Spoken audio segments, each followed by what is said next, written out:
India is a welfare state. Hence, it is the duty of the government to take care of all the welfare activities meant for people.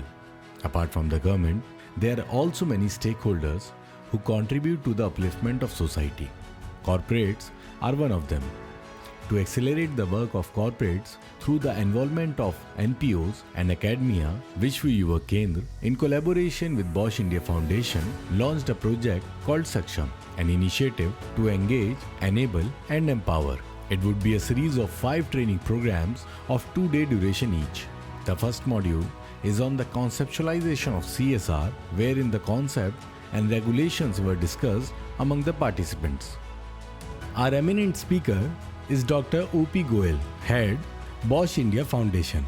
He has done his PhD in the area of training and development. The Government of India has nominated Dr. Goel as a member of its Apex Steering Committee of Prime Minister Kaushal Vikas Yojana, where he is the only skilling expert chosen from the corporate sector. Let us come and understand Mr. Goel's perspective on conceptualization and regulatory framework for CSR.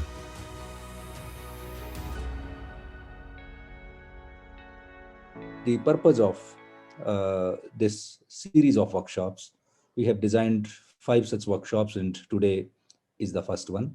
Basically हम लोग CSR का जो एक act Hindustan में आया है उसके बारे में बातचीत करना चाहते हैं, उसके बारे में समझना चाहते हैं, किस तरीके से मिलके काम कर सकते हैं।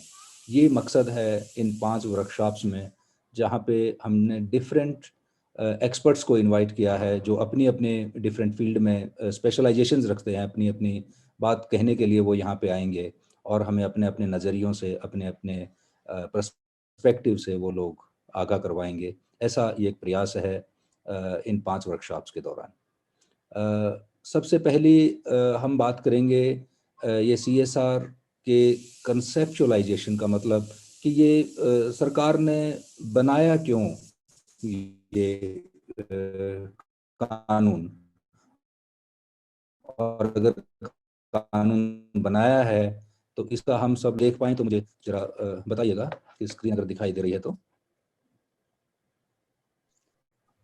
Yes. Yes. Yes, sir, visible. Thank you.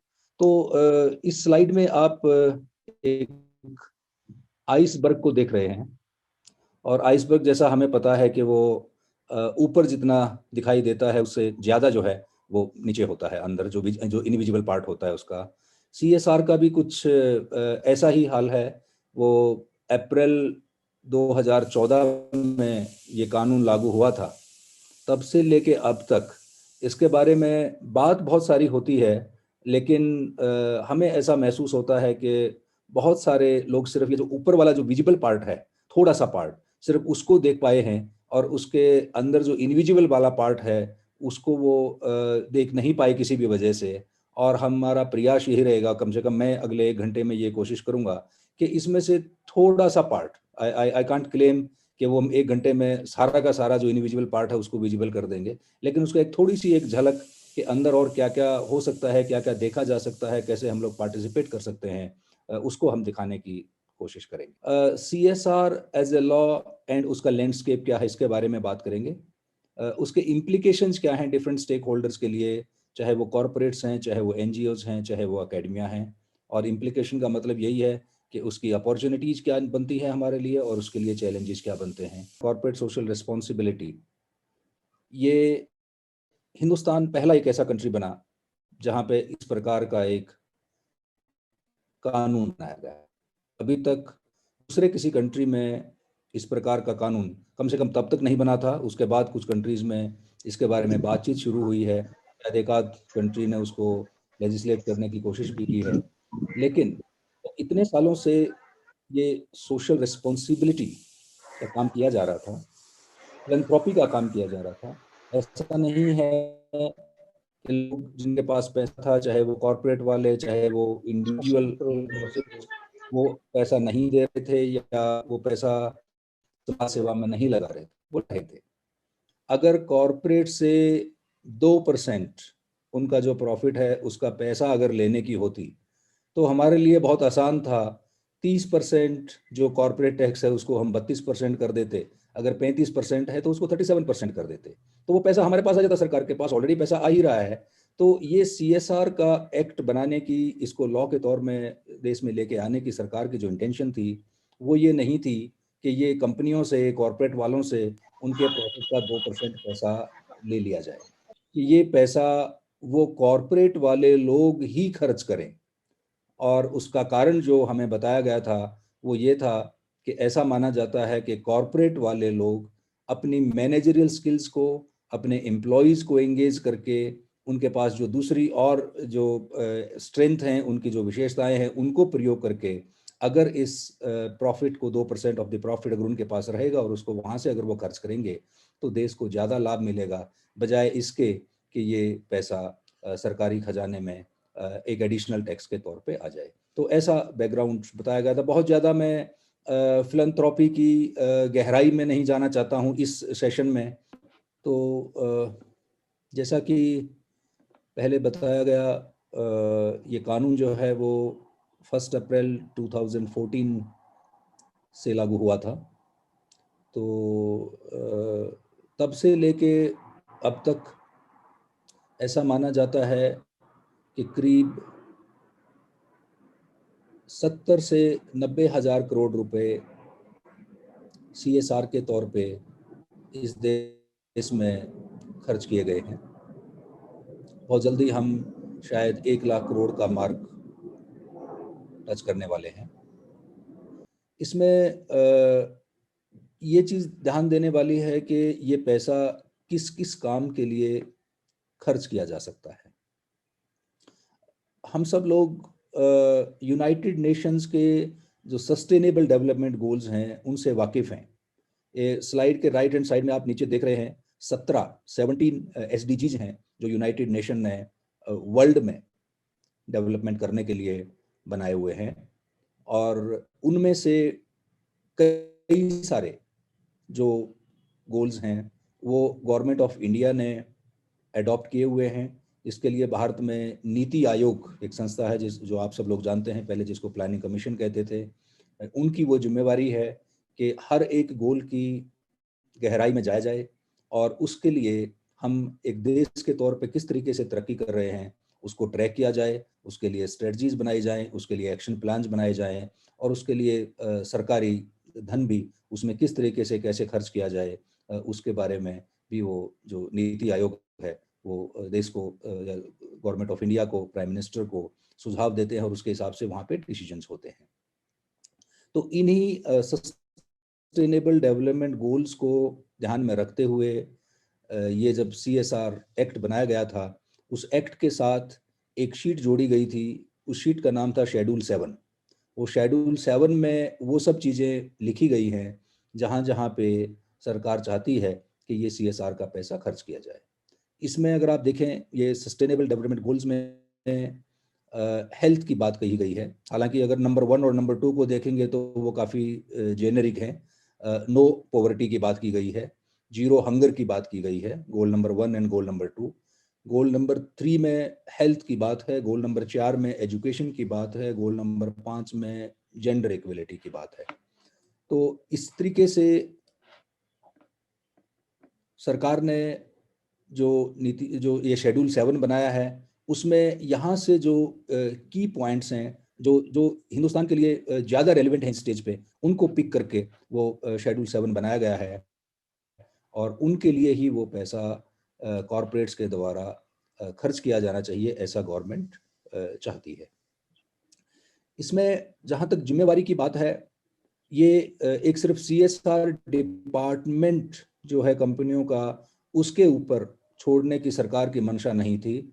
सरकार ने ये बोला है कि आपका जो बोर्ड है, बोर्ड ऑफ डायरेक्टर्स हैं, जो आपकी कंपनी की जो सुप्रीम अथॉरिटी है, वो लोग एक CSR कमेटी बनाएं। उस बोर्ड में से एक कमेटी बनाई जाए जिसके अंदर जो डायरेक्टर्स हैं, not only the directors who are the employees of the company but also those who are independent directors on the board, तो उन लोगों की एक कमेटी बनाई जाए, CSR कमेटी, और वो जो है इस पूरे काम को, ये जो पूरा एग्जीक्यूशन जो है CSR का, पूरा जो उनके पास जो बजट है उसको अप्रूव करे और उसके बाद उस बजट को किस तरीके से यूज़ करना है, क्या क्या सुधार कार्य करने हैं, उसके बारे में वो पूरा सुपरविजन करे और वो बोर्ड को रिपोर्ट करे और फिर बोर्ड की तरफ से एक रिपोर्ट भारत सरकार को जाए। मिनिस्ट्री ऑफ कॉर्पोरेट अफेयर्स जो है वो बॉडी है, वो जो मिनिस्ट्री है सरकार के अंदर, जो जिसके अंदर CSR का एक सेपरेट डिपार्टमेंट बनाया गया है और जहाँ पे ये सारा डेटा रखा जाता है और वहीं से इनफैक्ट सारी पॉलिसीज भी बनती हैं CSR से संबंधित। तो नटशेल में ये कहना चाहेंगे कि ये किसी भी कंपनी के लिए कोई एक छोटा सा डिपार्टमेंट इस कार्य को देख रहा हो ऐसी बात नहीं है, यह बोर्ड लेवल का एक मैटर है। ये जो स्लाइड है इसमें आपको जानकारी दिख रही है कि पिछले 5 साल में कितना पैसा CSR में खर्च किया गया है। ये पैसा करोड़ में है। जो PSUs हैं, पब्लिक सेक्टर अंडरटेकिंग की कंपनियां हैं, अगर हम 2018-19 की बात करें तो 609 कंपनीज ने CSR में पार्टिसिपेट किया और उन्होंने 3,835 करोड़ रुपया खर्च किया है CSR में। नॉन PSU मतलब अदर कंपनियां जो प्राइवेट कंपनीज हैं, जिसके अंदर लिस्टेड और नॉन लिस्टेड दोनों टाइप की कंपनियां आ गई, उन्होंने करीब 24,293 करोड़ रुपए CSR में खर्च किया। उन्होंने करीब 14,817 करोड़ रुपए CSR में खर्च किया है। 2018-19 का डेटा ये MCA की वेबसाइट पे है। उसके बाद की अगर हम बात करेंगे 19-20 और 20-21 का डेटा, वो अभी कलेक्ट हो रहा है। हालांकि MCA की वेबसाइट में अभी तक वो अपडेट नहीं हुआ है, लेकिन जो ब्रॉड नंबर्स हमारे पास हैं उसके हिसाब से ये पता लगता है कि लास्ट ईयर जो अभी मार्च 21 में जो साल खत्म हुआ है उसमें ये जो स्पेंडिंग है वो 22,000 करोड़ से एक्सीड कर चुकी है। टॉप 10 कंपनीज के बारे में बात करें कि कौन कौन सी कंपनियां टॉप 10 में आती हैं जिनके पास CSR का बजट ज़्यादा है। हालांकि ये लिस्ट जो यहाँ स्लाइड में दिखाई दे रहे हैं नाम, ये फाइनल लिस्ट नहीं है। ये जो डेटा कंपनियों ने 28 जनवरी 21 तक MCA को प्रोवाइड करवाया था उसके आधार पे है। बहुत सारी और कंपनियां भी हैं जिनके बजट काफ़ी हायर हैं जो इस लिस्ट में नहीं है, लेकिन ये आपको दिखाने का एक ही पर्पज़ है कि आपको एक रफ अंदाज़ा लग जाए कि एक एक कंपनी के पास CSR में स्पेंड करने के लिए कितना पैसा है। शेड्यूल 7 की हमने बात की थी, तो ये 10 पॉइंटर्स जो हैं वो जो यूनाइटेड नेशन के सस्टेनेबल डेवलपमेंट गोल्स हैं उन्हीं में से निकाले गए हैं।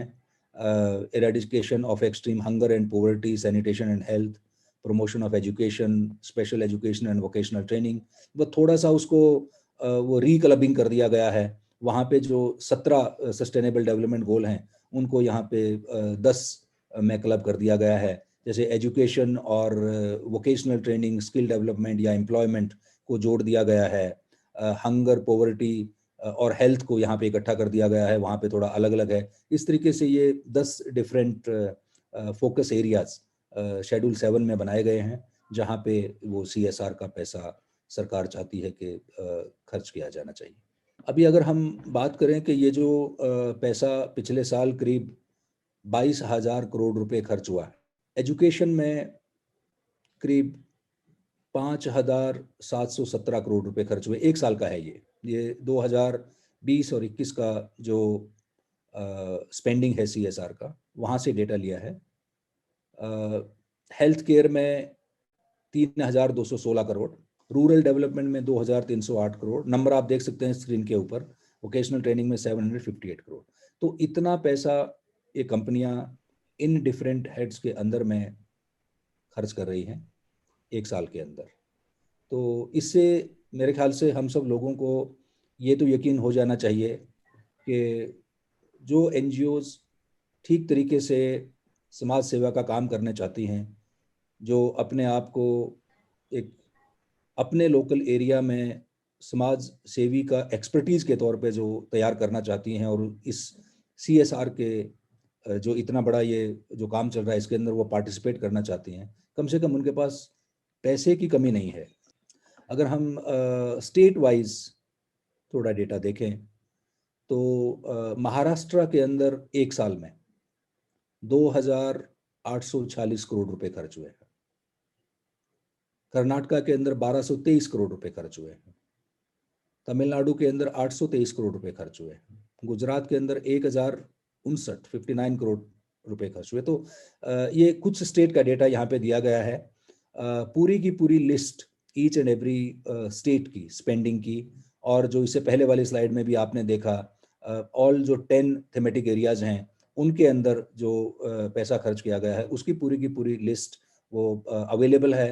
अगर आप चाहें तो आप मिनिस्ट्री ऑफ कॉर्पोरेट अफेयर्स की वेबसाइट से उसको डाउनलोड कर सकते हैं, नहीं तो हम भी उस लिस्ट को विश्व युवा केंद्र की टीम को भेज देंगे और वो आपके साथ उसको शेयर कर सकते हैं, ताकि आपको पता लग जाए कि आपके स्टेट में कितना पैसा खर्च किया जा रहा है और कौन कौन से थीमेटिक एरियाज के ऊपर कितना पैसा CSR का खर्च किया जा रहा है। What are the implications of these kind of numbers of this CSR Act? अगर हम बात करें कॉरपोरेट्स की, ये CSR एक्ट आने से बहुत स्पष्ट हो जाता है कि अगर 25,000 कंपनियां कम से कम, शायद नंबर एक्चुअल नंबर अगर लेटेस्ट हम डेटा आएगा तो शायद उससे ज़्यादा मिलेंगी, अगर एक साल में 25,000 कंपनियों को छोटी और बड़ी मिला के इंडिया में अगर CSR करना मैंडेटरी है, तो ये एक बहुत बड़ी अपॉर्चुनिटी है हर कंपनी के लिए to make a difference in the lives of those underprivileged people who are living around them or who are living anywhere in the country. दूसरी जो implication अगर हम corporates के लिए देखते हैं वो है legal requirements को meet out करना। पिछले 7 साल में इस कानून को बार बार बदला गया है। हर बार सरकार की इच्छा रही है कि हम इसको सुधार कार्य करें, क्योंकि जैसा कि पहले हमने बात किया, India is the first country to legislate the CSR for the companies. तो देश के लिए भी, सरकार के लिए भी और हम सब लोगों के लिए भी बहुत कुछ सीखने के लिए मिलता है। तो CSR act is evolving day by day. बहुत सारी नई चीज़ें सामने आ रही हैं और उसके हिसाब से फिर सरकार को उसके अंदर रेगुलेशन के अंदर कुछ न कुछ बदलाव करना पड़ता है। Coming to the NGO side, जैसा कि पहले मैंने बताया, कम से कम ये जो अवेलेबिलिटी ऑफ फंड वाली बात है, जो हमेशा से एक बहुत बड़ा मुद्दा रही है कि पैसे अवेलेबल नहीं हैं या पैसे मिलते नहीं हैं, अब कम से कम वो वाली बात, अवेलेबिलिटी वाली बात तो नहीं है, अवेलेबल तो है, लेकिन ज़रूरत शायद इस चीज़ की है कि हम NGOs अपनी कैपेसिटी बिल्डिंग करें, अपनी कैपेबिलिटी बिल्डिंग करें, और अब हम लॉन्ग टर्म सस्टेनेबिलिटी की बात करें। जब पहले फंड रेजिंग की बात होती थी तो वो एडहॉक तौर पे होती थी, वो एक वन टाइम प्रोजेक्ट बेस्ड बात होती थी कि भाई एक प्रोजेक्ट मिल गया, वो 5 लाख का है, 10 लाख का है या 20 लाख का है, वो 3 महीने चलेगा या 6 महीने चलेगा, उसके बाद क्या होगा पता नहीं। लेकिन अब जो सिचुएशन है वो कंप्लीटली अलग है, क्योंकि ये एक्ट साल भर साल चलने वाला है, हर साल वो पैसा अवेलेबल होने वाला है। मोस्ट लाइकली केसेस में जैसे जैसे कंपनियों का प्रॉफिट बढ़ेगा वैसे वैसे वो अमाउंट बढ़ने वाला है। तो अब जो है NGOs एक लॉन्ग टर्म सस्टेनेबल प्रोजेक्ट के बारे में सोच सकते हैं। अकेडमिया का रोल CSR में जितनी हमारी अभी तक एकेडमिशियंस के साथ, यूनिवर्सिटीज़ के वाइस चांसलर्स के साथ और जो दूसरे लोगों के साथ बातचीत हुई है, वो शायद अभी तक इसमें अपना कोई विशेष रोल देख नहीं पाते, लेकिन हमें ऐसा लगता है कि एकेडमिया का एक बहुत इम्पोर्टेंट रोल है। इसलिए हमने इस प्रोग्राम में भी स्पेसिफिकली जो हमारे एकेडमिया के कॉलीग्स हैं उनको इनवाइट किया है, क्योंकि एक तो एक्सपर्टीज को बिल्ड करना और एक्सपर्टीज को शेयर करना CSR के बारे में, वो एकेडमिया के अंदर ही पॉसिबल है। दूसरा जो बड़ा रोल हम एकेडमिशियंस का इसके अंदर देखते हैं वो है कोलैबोरेशंस। जैसा कि सस्टेनेबल डेवलपमेंट गोल्स में भी गोल नंबर 17 वो पार्टनरशिप्स की बात की गई है, उसके लिए एक सेपरेट गोल बनाया गया है। तो कोलैबोरेशंस हों, पार्टनरशिप्स हों, वो जो प्रभाव है हमारा काम का, जो उसका इफ़ेक्ट है, उसको मल्टीप्लाई कर देते हैं। हर एक कंपनी को एक-एक एरिया में, चाहे वो हेल्थ है, एजुकेशन है, वोकेशनल ट्रेनिंग है, एम्प्लॉयबिलिटी है या जो भी है, हर कंपनी को अपना-अपना अपने सीएसआर के बजट के हिसाब से एक अलग-अलग प्रोजेक्ट बनाने की आवश्यकता नहीं होनी चाहिए। हर एक को what we call it as reinventing the wheel करने की ज़रूरत नहीं होनी चाहिए। अगर ऑलरेडी एक पर्टिकुलर समस्या के बारे में पता है, उसके समाधान पे कुछ लोगों ने अगर काम किया है, तो उसके बाद आवश्यकता इसी चीज़ की होनी चाहिए कि वो बेस्ट प्रैक्टिसेस को दूसरी कंपनियों के साथ, दूसरे लोगों के साथ उसको शेयर किया जाए, दूसरे एनजीओज़ के साथ शेयर किया जाए और वो उसको सीधे-सीधे तौर पे अडॉप्ट कर लें, ताकि उनको दोबारा से हिट एंड ट्रायल करने की आवश्यकता ना पड़े। इससे बहुत सारी एनर्जी और बहुत सारा पैसा बचाया जा सकता है। ये जो सीएसआर एक्ट को इम्प्लीमेंट करना है, पैसे को जो खर्च करना है, उसको कंपनी किस दृष्टि से देखती हैं या किस दृष्टि से उसको देखना चाहिए। पहला तो है do well by doing good.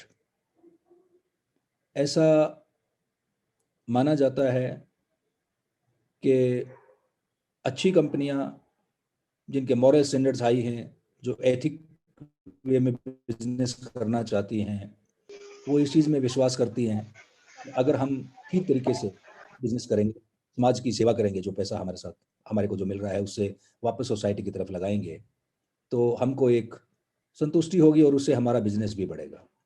There are many other companies जिन्होंने ये कमिट किया हुआ है कि हमारे प्रॉफिट का अधिकतर हिस्सा वो हम लोग सोसाइटी के भले के लिए खर्च करेंगे और उसी की वजह से हम लोग अच्छे तरीके से बिजनेस भी कर सकते हैं। ये एक किस्म से एक साइकिल है। So do well by doing good.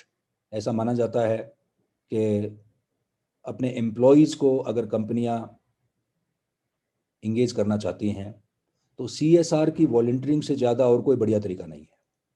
Her employ जो इसमें पार्टिसिपेट करेगा, वो अपने समय देना है या अपनी जो एक्सपर्टीज़ तुम्हारे पास है वो देनी है समाज सेवा के लिए, लेकिन उससे जो उस एम्प्लॉय को संतुष्टि मिलती है, उसके परिवार को संतुष्टि मिलती है, उसके जो और जान पहचान वाले लोग हैं, उसके जो रिश्तेदार हैं, उनमें जो उसकी एक इमेज बिल्ड होती है, उसका कोई दूसरा कंपैरिजन है नहीं। Money can not by that. तो ये एक कंपनीज के लिए अपॉर्चुनिटी है। अगर हम इसको 3 एस्पेक्ट से देखें, इस फुल मैटर को, legal aspect, social aspect and people aspect. तो लीगल एस्पेक्ट्स में कंपनीज की जो एक चैलेंज है वो है रिपोर्टिंग का एक चैलेंज है। जो रिपोर्टिंग के नियम हैं, जो उसके फॉर्मेटिंग हैं, वो बार बार बदले गए हैं और कंपनियों को उसके ऊपर ट्रैक रखना, उसके अनुसार अपने आप को तैयार करने में काफ़ी कुछ चैलेंजेस आते हैं। और हमें लगता है कि एकेडमिक्स में जो लोग हैं, एकेडमिया वाले जो लोग हैं, वो इस एरिया में मदद कर सकते हैं अगर वो अपने आप को तैयार करके रखें। दूसरी चीज़ आती है इम्पैक्ट असेसमेंट की।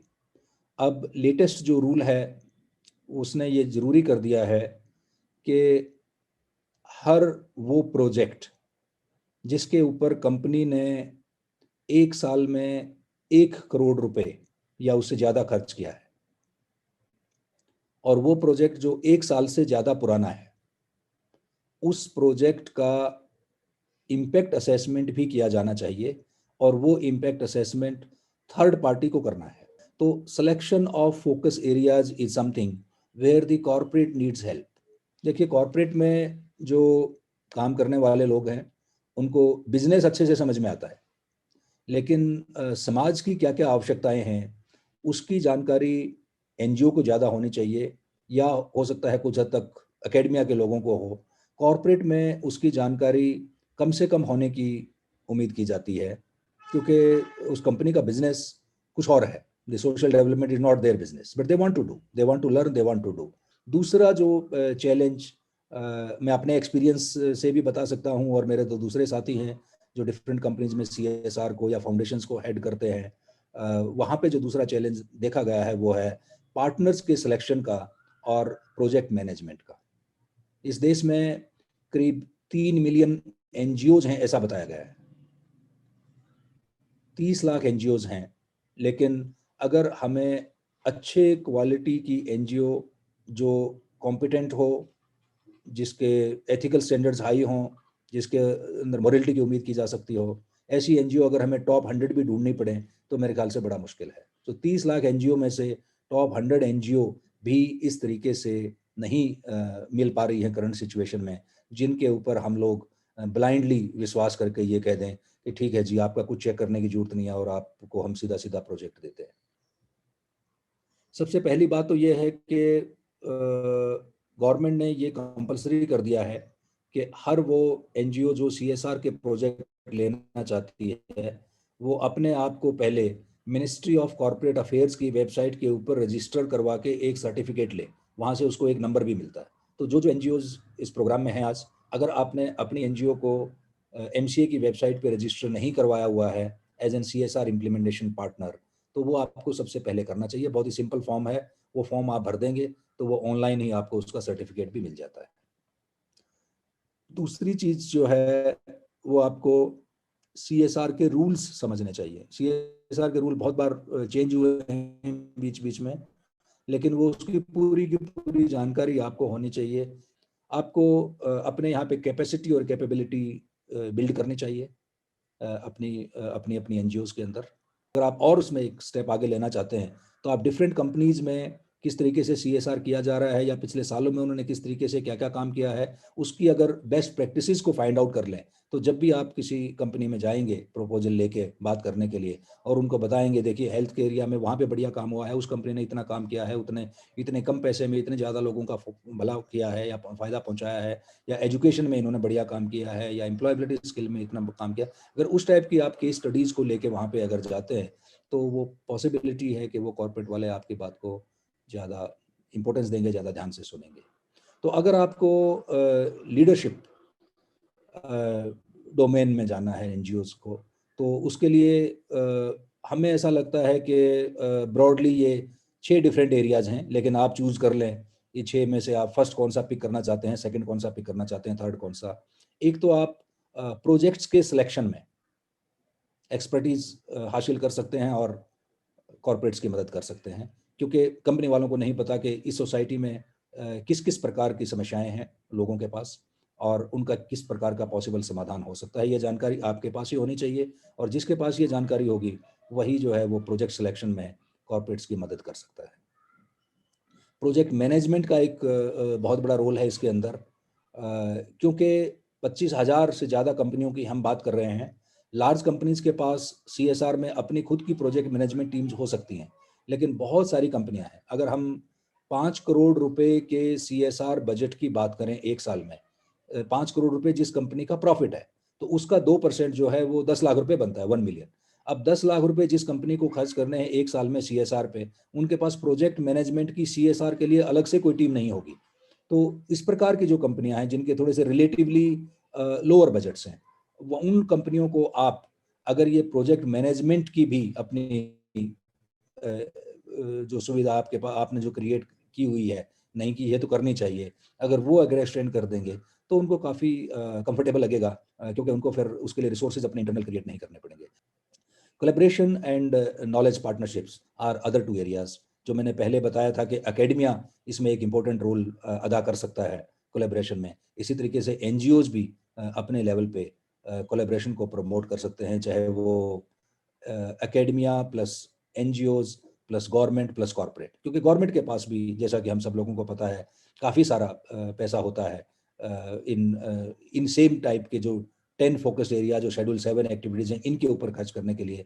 तो वहाँ पे भी कुछ स्कोप है इस बात का कि जो कंपनियां अच्छा काम कर रही हैं उस काम को वहाँ पे सरकार के सामने पेश किया जाए और वहाँ से भी कुछ फंडिंग इसके अंदर लाई जा सकती है।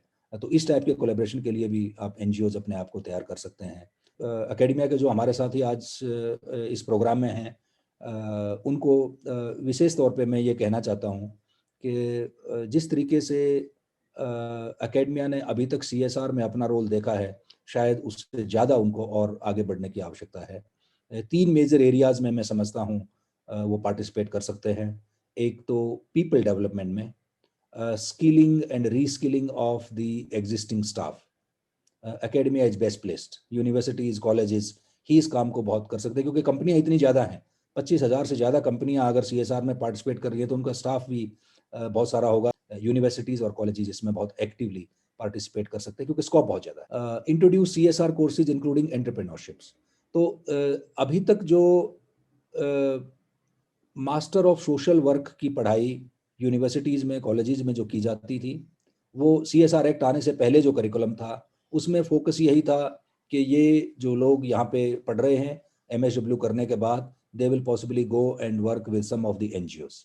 एक तो जो सबसे बड़ा जो बदलाव आ गया है CSR एक्ट आने से वो ये है कि अब आपको फंड रेज करने की बजाय अगर आप कॉर्पोरेट में CSR डिपार्टमेंट में काम करते हैं तो पैसा आपके पास होगा, उसको खर्च कैसे ठीक तरीके से करना है वो आना चाहिए।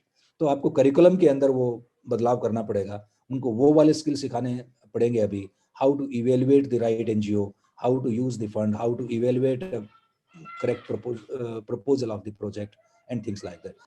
तीसरी चीज जो एकेडमिया में की जा सकती है वो ये है कि उनके जो रेगुलर स्टूडेंट्स हैं यूनिवर्सिटी में, चाहे वो CSR में स्पेशलाइजेशन नहीं कर रहे, चाहे वो अपनी रेगुलर पढ़ाई कर रहे हैं, कोई MBA कर रहा है या कोई बैचलर डिग्री कर रहा है किसी चीज में, कोई इंजीनियर भी बन रहा है, आफ्टर ऑल वो सारे के सारे लोग भी कल को कॉर्पोरेट में काम करने वाले हैं। जब वो कॉर्पोरेट में काम करेंगे तो वहां पे CSR की बात होगी और उसमें से कुछ लोग फिर सीनियर लेवल पे पहुंच जाएंगे तो शायद वो डिसीजन मेकर भी होंगे CSR के एरिया में। तो अगर पहले से ही उनको इस चीज के बारे में थोड़ी अवेयरनेस क्रिएट करवा दी जाए तो वो बड़ा अच्छा रहेगा। पहले दिन से जब वो कंपनियों में जाएंगे, अगर CSR के बारे में थोड़ी बहुत बात वो करना शुरू कर देंगे तो not only they will feel good but the companies will also like them more. इसके अलावा उनकी एक इंडिविजुअल रिस्पॉन्सिबिलिटी क्या है समाज के तौर पे, उसकी भी बात जो है ना वो की जानी चाहिए। मैं तो ये सजेस्ट करता हूँ कि वो फॉर्मली बात करी जानी चाहिए, नॉट ओनली इनफॉर्मली। शायद इनफॉर्मली थोड़ी बहुत बात होती है उन स्टूडेंट्स से, लेकिन अब मेरे ख्याल से समय आ गया है जब हमें फॉर्मली उसके बारे में बात करनी चाहिए। चाहे ऑप्शनल कोर्सेज को अगर हमें मैंडेटरी में कन्वर्ट करना पड़े तो भी मेरे ख्याल से हेजिटेट नहीं करना चाहिए। हर यूथ ऑफ द कंट्री को पता होना चाहिए कि समाज के प्रति मेरा क्या दायित्व बनता है, मेरी क्या रिस्पॉन्सिबिलिटी बनती है। और एकेडमिया वाले लोग NGOs की कैपेसिटी बिल्डिंग करने के लिए भी पीपल डेवलपमेंट का काम कर सकते हैं, चाहे वो प्रोजेक्ट मैनेजमेंट की ट्रेनिंग हो, चाहे वो उनके स्टाफ की ट्रेनिंग हो, तो ये सारी चीज़ें एकेडमिया में की जा सकती है। दूसरी बात आती है प्रोजेक्ट डिज़ाइन एंड मैनेजमेंट की। लोकल नीड्स का अगर असेसमेंट करना है और उसके लिए कोई प्रोग्राम डिज़ाइन करने हैं तो मैं समझता हूँ एकेडमिया से ज़्यादा और कोई बेटर प्लेस नहीं है इस एरिया में। They are the best people because they have been doing the research in various different disciplines anyway. Some of the research perhaps is also being done in the social area. लेकिन अगर उसको इस दृष्टि से देखा जाए कि मेरे इस एरिया में, मेरे इस स्टेट में या मेरे इस डिस्ट्रिक्ट में कितनी कंपनियां हैं CSR करने वाली, उनका बजट कितना है, कौन कौन सी अच्छी NGOs हैं जो इसमें पार्टिसिपेट कर सकती है और क्या समाज के अंदर सुधार करने की आवश्यकता है, किन किन एरिया पे हमको फोकस करने की जरूरत है, चाहे वो हेल्थ हो, एजुकेशन हो, एम्प्लॉयबल स्किल हो या any of the other topic under those 10 themes of the Schedule 7 which we earlier discussed। तो उनमें से किस एरिया में काम करने की आवश्यकता है, ये वाला जो टॉपिक है मेरे ख्याल से ये एकेडमिया को ही ड्राइव करना चाहिए। इम्पैक्ट असेसमेंट का एक बहुत बड़ा बजट है कंट्री के अंदर अभी because of the recent amendment. मतलब हर वो कंपनी, मैंने बोला था पहले, जिसका कोई भी प्रोजेक्ट 1 करोड़ रुपए से ज्यादा पे जिन्होंने एक साल में स्पेंड किया, हर वो प्रोजेक्ट 1 साल से ज्यादा है, उसको इम्पैक्ट असेसमेंट कराना जरूरी है। और उसके लिए सरकार ने यह भी बोला है कि आप 1 साल में अप टू 50 लाख रुपीज खर्च कर सकते हो, अप टू 50 लाख रुपीज, 5% और 50 lakh which ever is lower. तो ऐसी ऐसी कंपनियां हैं जिनके पास सिर्फ इम्पैक्ट असेसमेंट का 50 लाख का बजट है, लेकिन अगर 5% कैलकुलेट करोगे तो छोटी कंपनियों में भी अच्छा खासा बजट वो बनता है, जो मैं समझता हूँ एकेडमिया वाले लोग इसमें एक्सपर्टीज है उनके पास ऑलरेडी अवेलेबल, जस्ट उनको इसके ऊपर थोड़ा सा ध्यान देने की आवश्यकता है। वॉलंटियरिंग के अच्छे प्रोग्राम, एम्प्लॉय एंगेजमेंट के अच्छे प्रोग्राम भी एकेडमिया के अंदर डिजाइन किए जा सकते हैं। मैं मानता हूँ कि थोड़ी बहुत उनको हेल्प कॉर्पोरेट से लगेगी, लेकिन अगर वो जाके बात करना चाहें तो मेरे ख्याल से हर अच्छी कंपनी उसके अंदर पार्टिसिपेट करना चाहेगी। लेकिन एक structured systematic volunteering and employ engagement programme, आप लोग वैसे भी तो HR जहाँ पे पढ़ाते हैं, HR में स्पेशलाइजेशन करवाते हैं, वहाँ पे इस टॉपिक के बारे में बात करते हैं। अब इसको थोड़ा सा CSR के एंगल से अगर देखना स्टार्ट कर देंगे तो मेरे ख्याल से आप ज़्यादा अच्छे तरीके से इफेक्टिवली कंट्रीब्यूट कर पाएंगे। Is the collaboration and partnership. सरकार की बहुत सारी स्कीमें हैं जो शेड्यूल 7 की एक्टिविटीज़ को फुलफिल करने के लिए हैं। सरकार के पास बजट काफ़ी ज़्यादा होता है, उसकी डिफरेंट स्कीम्स होती हैं, लेकिन एकेडमिया वाले लोग अगर उन स्कीम्स को ट्रैक करें और उनका क्या इफेक्टिवनेस है उसको अगर शेयर करें कॉर्पोरेट्स के साथ या एनजीओज़ के साथ, अगर वो डेटा शेयर किया जाए तो मैं समझता हूँ अच्छे प्रोग्राम फ्यूचर में डेवलप करने में मदद मिल सकती है।